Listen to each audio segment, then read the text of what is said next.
Morar fora do Brasil, vantagens e desvantagens da experiência. Como é morar fora do Brasil? Levando em consideração o frio, o outro idioma, outra cultura, outros costumes e até outras leis. Como é morar fora do Brasil e lidar com tudo isso de uma vez só? É isso que eu vou te contar agora. E aí, massa? Pra você que não me conhece, meu nome é Felipe Távora e eu moro na Europa há mais de 3 anos.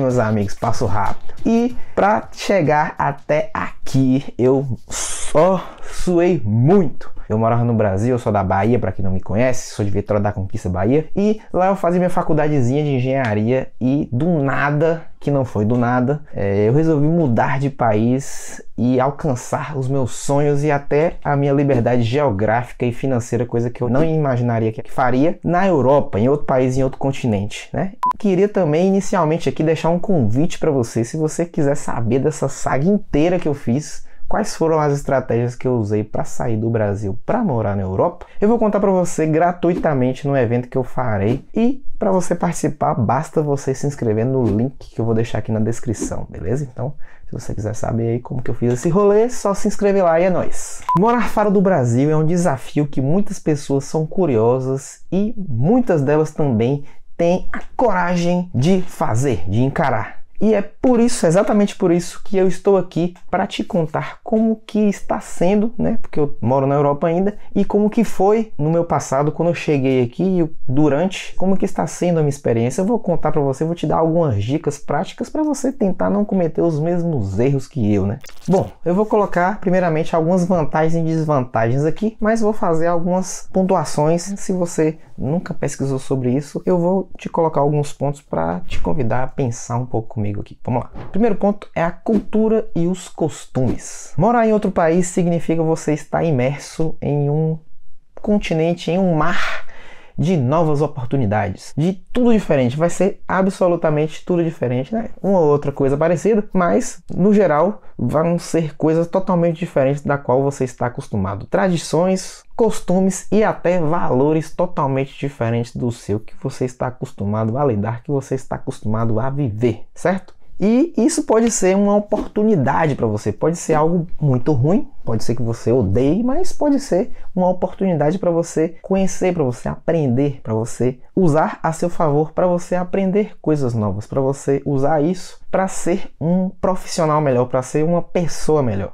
Aqui na Irlanda, por exemplo, ela é regada de uma cultura bem diversa, de música muito boa, de dança, literatura, comida e uma cerveja sensacional. E a sua história também é atravessada por outras que você talvez nem imaginou que teria. Por exemplo, a cultura viking, os vikings, já achei os vikings. Então, a cultura viking está muito presente aqui. A cultura britânica, porque não sei se você sabe, mas do mesmo jeito que Portugal colonizou o Brasil, inclusive não devolveram o nosso ouro até hoje, e a Inglaterra colonizou a Irlanda. Então a Irlanda também é colônia de um país que é da Inglaterra, que é por isso que eles falam inglês, certo? E também influência da Escócia, né? Influência escocesa, que também fala inglês, que também era colônia da Inglaterra. Então é um mix de culturas, um mix. Tem um pouco também da história celta. Então tem essas histórias mixadas na Irlanda. Você vê que muitos países também na Europa também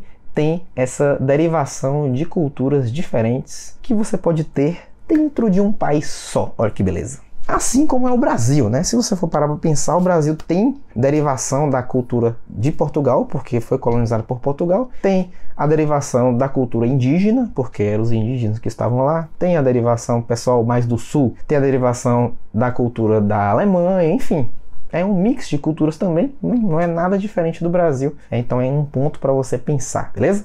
E hoje a gente vê o resultado desse mix de culturas dentro de um país, né? A gente pode ver que tem muito ainda da cultura, né? A gente busca resgatar muita coisa ainda da cultura nos dias de hoje. Vamos falar também que os irlandeses são pessoas muito simpáticas, receptivas, educadas e até bem alegres, sabia? Eles são muito conhecidos por sua cordialidade e sua educação. Talvez a primeira palavra que você ouça quando você chegar aqui seja sorry, que é desculpa. Tudo eles pedem sorry. Às vezes eles nem encostam em você, eles olham, acham que você olhou errado para eles. Talvez a culpa seja sua e mesmo assim eles pedem sorry. São pessoas bem educadas e você se sente muito bem no país, se sente acolhido, sabe? Outra característica muito legal é que normalmente os irlandeses gostam muito de contar histórias, principalmente os mais velhos. Então se você senta para contar histórias, você provavelmente vai ouvir muitas histórias diferentes. Meu avô também era muito assim, né? Eu não tenho mais nenhum dos dois avós, mas os meus dois avós, na verdade, eram assim. Eles contavam muitas histórias de um tempo muito antigo, de quando eles eram jovens e tal, quando as coisas eram muito diferentes. Eu não sei se isso acontece na sua família, não sei se isso acontece com você também, mas isso acontecia muito comigo e eu busquei isso, né?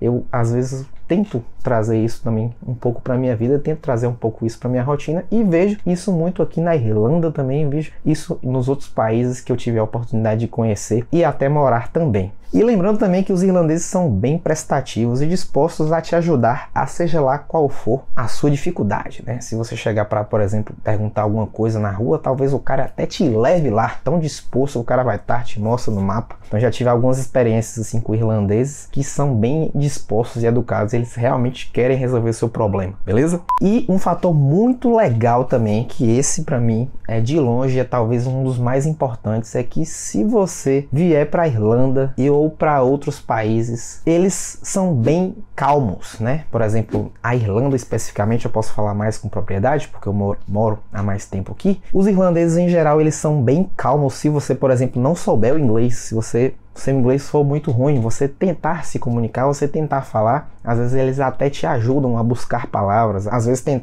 alguns que falam um pouco de espanhol, tem alguns que falam um pouco de português, eles tentam te ajudar da melhor forma para entender o que você quer dizer, entender o que você está sentindo. Então esse fator é muito legal, porque às vezes, por exemplo, eu cheguei aqui, meu inglês era péssimo, e eu tentava me comunicar do meu jeito e eu conseguia, porque eles me ajudavam muito. Se for aquela pessoa ranzinza, que não curte conversar assim, não me toque, que muita gente fala dos franceses, por exemplo, eu nunca tive a oportunidade de ir para lá ainda, mas espero ter, fica meio difícil de conversar, porque a pessoa tá fechada ali, né? No ciclo dela, ela não tem muita paciência de ficar ouvindo aquilo, ver que você não sabe falar direito, mas normalmente os irlandeses são bem educados e calmos. E outra dica especial aqui, que você não precisa falar sorry for my English, você não precisa falar isso. Porque você não precisa ficar se desculpando pela sua língua. Você não precisa ficar desculpando porque você não sabe falar inglês bem. Porque se você já está conversando com ele, você já sabe falar. Não existe isso de, meu inglês é ruim. Não, você está desenvolvendo seu inglês. Se você está aqui, se você está sabendo conversar, o seu inglês é ótimo. Você não precisa ser um irlandês, porque você não vai ser. Se você está vindo de outro país, se você está vindo do Brasil, você é brasileiro. Você pode ter o seu sotaque sem problema nenhum. Se você conseguir se comunicar, isso é importante, né? Se você conseguir transmitir a mensagem que você está querendo passar, esse é o importante, viu? Certo? Lembre-se disso. E o que pode ser diferente em outros países com outros costumes, né? Por exemplo, se você for mudar para um país que é diferente da língua portuguesa, você vai ter que se esforçar um pouquinho na comunicação, né? Se você for para Portugal, por exemplo, é um país que fala português, então provavelmente você vai sentir uma facilidade muito grande de se comunicar porque é a sua língua. Mas se você for para um país diferente da sua língua, provavelmente você vai ali engasgar um pouquinho porque não é a sua língua nativa, você provavelmente vai chegar um momento, por mais fluente que você seja, você vai procurar alguma palavra ali que você não lembra o significado, porque a sua língua nativa não é aquela, beleza? E não tem problema nenhum com isso, porque você é nativo do Brasil, você tem responsabilidade de falar em português, as outras não. Com o tempo você vai adquirindo essa habilidade, que inclusive pode ser uma habilidade muito importante de você aprimorar, porque pode te levar a outros patamares, até sem limites, eu diria, principalmente quando você mora em outro país. Você tem ali a habilidade, a capacidade de trabalhar muito, de se esforçar, você pode alcançar coisas que você talvez nunca imaginou, como se você estivesse no Brasil. Do mesmo jeito que você se esforça e consegue as coisas lá, você se esforça e consegue as coisas aqui, beleza? Outro fator também importante nessa questão são as expressões locais. Tem algumas expressões locais que é importante você saber, né? Algumas curiosidades aqui para você. Quanto mais conhecimento você tiver, mais valor as pessoas vão dar para você, porque vão ver que você está se esforçando para isso. Por exemplo, se você vier para a Irlanda, certo? Aqui o idioma local é o inglês, mas tem o irlandês também, que a maioria das pessoas não falam, só que tem algumas expressões específicas que às vezes eles falam. Por exemplo, quando você vai brindar, quando vai tomar aquela brejinha no pub, aqui no bar, você pode falar a palavra saúde em irlandês, se você quiser, porque a palavra saúde em inglês é cheers, só que você pode falar ela em irlandês, que é slancha, certo? Então, tem algumas palavras que você provavelmente vai lembrar. Essa eu normalmente sempre lembro, porque é uma palavra diferente e é uma palavra que você costuma falar direto e uma vez só, não é uma frase formada, é só uma palavra que é facinha de lembrar, beleza? Outra característica é o clima. O clima em outro país pode ser muito diferente daquele que você está acostumado no Brasil.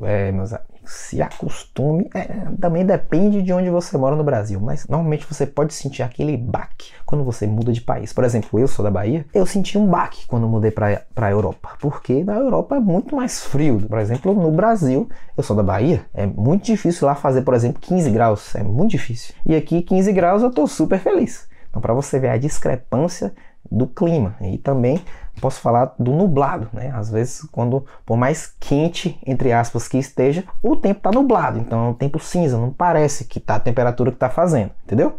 E outra coisa que você provavelmente vai ter que lidar também, a depender do país que você for, claro, é lidar com a neve e com o gelo, porque aqui na Europa neva, meus amigos.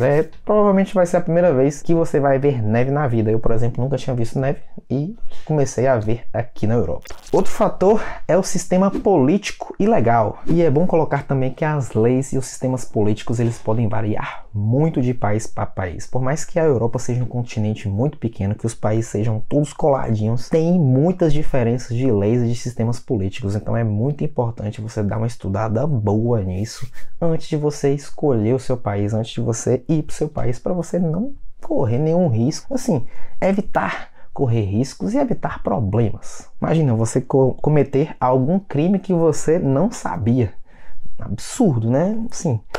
Vamos evitar. Então, quanto mais a gente estudar, melhor. E eu tô aqui para te ajudar para isso também. Por exemplo, na Irlanda tem um horário específico para você comprar bebida alcoólica. Você sabia disso? Tem horários específicos para você fazer isso em mercados e também em conveniências. Se você for, por exemplo, comprar bebida alcoólica 11 horas da noite, você já não consegue, porque já está fechado. O único lugar que você vai conseguir beber vai ser direto nos bares, então vai ficar muito mais caro para você beber. Você vai conseguir beber? Vai, mas vai ficar mais caro. E os bares também têm horas de fechar. A maioria deles fecha até mais cedo. Fecha 1, às vezes meia-noite, 2, 3. Então você não vai conseguir, por exemplo, virar o dia em um pub, em uma festa, porque isso não acontece aqui ainda. Inclusive, essa curiosidade que eu falei aqui agora tá presente no último vídeo que eu fiz. Se você quiser assistir ele, eu vou deixar ele aqui, que eu comentei muito mais essa curiosidade e muitas outras mais para você curtir lá. Vai lá, depois desse. E o último tópico é a distância entre a família e os amigos. Esse ponto não tem nem... Assim, dá para você colocar um lado positivo nisso, de você se desenvolver pessoalmente, profissionalmente, sem depender de alguém, você criar uma maturidade maior. Esse talvez seja um lado positivo, mas sem dúvida alguma é um lado bastante negativo, porque você não tem aquela base, não tem aquele apoio. Você às vezes quer parar para conversar com a pessoa pessoalmente, com seus pais, pessoalmente com a sua família, você não consegue. Você vai passar o Natal em família, você não consegue, você tem que ir para o Brasil para isso. Então é muito difícil você morar nesse tipo de condição. Claro que nos dias de hoje a gente tem a possibilidade de fazer videochamadas e fica muito mais fácil da gente se conectar com a nossa família, mas aquele momento em família do final de semana, daquele almoço, às vezes algum casamento, algum evento que vai acontecer assim, provavelmente você vai perder e provavelmente você vai sentir muita falta e se sentir muito triste com isso também, beleza? E a grande sacada aqui nesse ponto é aproveitar que você está longe dos seus amigos, longe da sua família, e você fazer o máximo de amigos novos possíveis, porque isso vai ajudar muito a manter e a crescer o seu networking. Isso vai facilitar muito a sua vida, porque vai abrir o seu leque de oportunidades para tudo que você quiser, tudo que você precisar, você vai ter um networking. Eu costumo dizer que a nossa família aqui são as pessoas com quem a gente mora, são as pessoas com quem a gente se relaciona, nossos amigos. São a nossa família aqui, porque a gente não tem família aqui, né? Eu tenho meu irmão, mas não tenho meus pais aqui, por exemplo. Meus pais são minha base, não tenho eles aqui comigo pessoalmente, não tenho. Então é muito diferente essa questão. Então essas são basicamente as vantagens e a desvantagem. Você pode ver que esses pontos que eu coloquei, você pode ver pelo ponto positivo e pelo ponto negativo também, né? Tudo é questão de ponto de vista. Mas como toda desvantagem, a gente pode usar aquilo ao nosso favor para virar vantagem, né? Como eu falei, tudo tem pontos positivos. E o que eu posso dizer também da minha experiência, 3 anos morando aqui, eu posso passar para você dicas e fica muito mais fácil você fazer um intercâmbio com dicas, né? Com pessoas que realmente viveram o que você pretende viver. E não se esqueça também do convite que eu faço para você especial para eu te contar como que foi esse rolê de eu sair do Brasil, sair da Bahia para morar na Europa há mais de 3 anos e realizar vários sonhos, vários objetivos que eu queria e alcançar a minha liberdade financeira e geográfica, beleza? Tamo junto e até a próxima!